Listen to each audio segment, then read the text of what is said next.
नमस्कार, मैं हूं आपके साथ शिप्रा झा। केंद्र सरकार ने सरकारी कर्मचारियों के लिए एक अच्छी खबर दी है। सरकार ने महंगाई भत्ता यानी कि डीए और पेंशनरों के लिए महंगाई राहत यानी डीआर में 2% की बढ़ोतरी को मंजूरी दे दी है।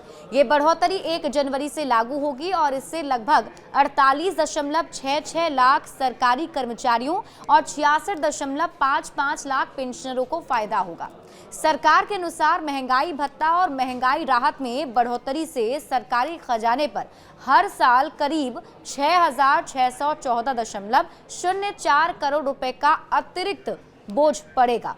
महंगाई भत्ता और महंगाई राहत में ये बदलाव इसलिए किया गया है क्योंकि इनकी दरों में साल में 2 बार बदलाव होता है। एक बदलाव आमतौर पर मार्च में होता है और दूसरा दिवाली से पहले अक्टूबर में किया जाता है। अब आपके मन में ये सवाल उठ रहा होगा कि आखिर ये बढ़ोतरी हुई है तो आपकी सैलरी कितनी बढ़ जाएगी।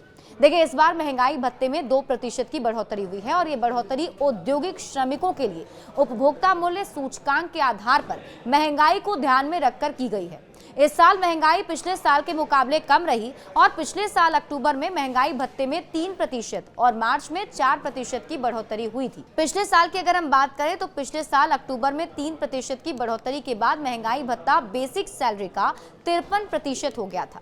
अब 2% की बढ़ोतरी के बाद ये बेसिक सैलरी का 55% हो गया है। इसका मतलब है कि अगर किसी कर्मचारी की बेसिक सैलरी 10,000 रुपए है तो उसे अब महंगाई भत्ते के रूप में 5500 रुपए मिलेंगे और बढ़े सैलरी जो है वो बढ़ जाएगी।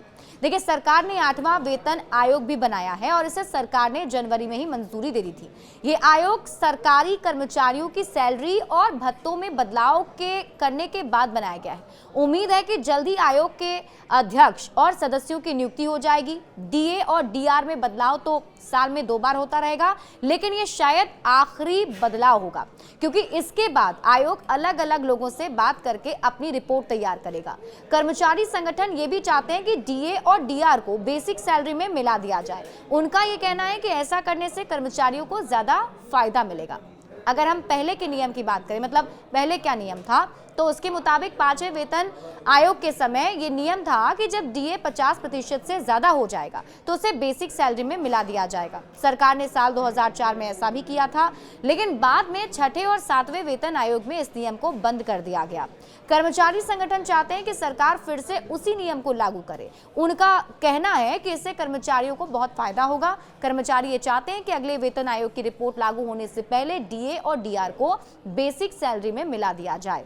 हालांकि देखना होगा कि इस पर क्या जो है एक्शन या फिर क्या रुख किया जाता है, सरकार की तरफ से क्या अख्तियार किया जाता है। लेकिन अच्छी खबर यह है कि जो सरकारी कर्मचारी हैं, जो सरकारी पेंशनर हैं, उनके लिए अच्छी बात यह है कि उनकी जो सैलरी है, उनका जो पेंशन है, अब बढ़ जाएगा।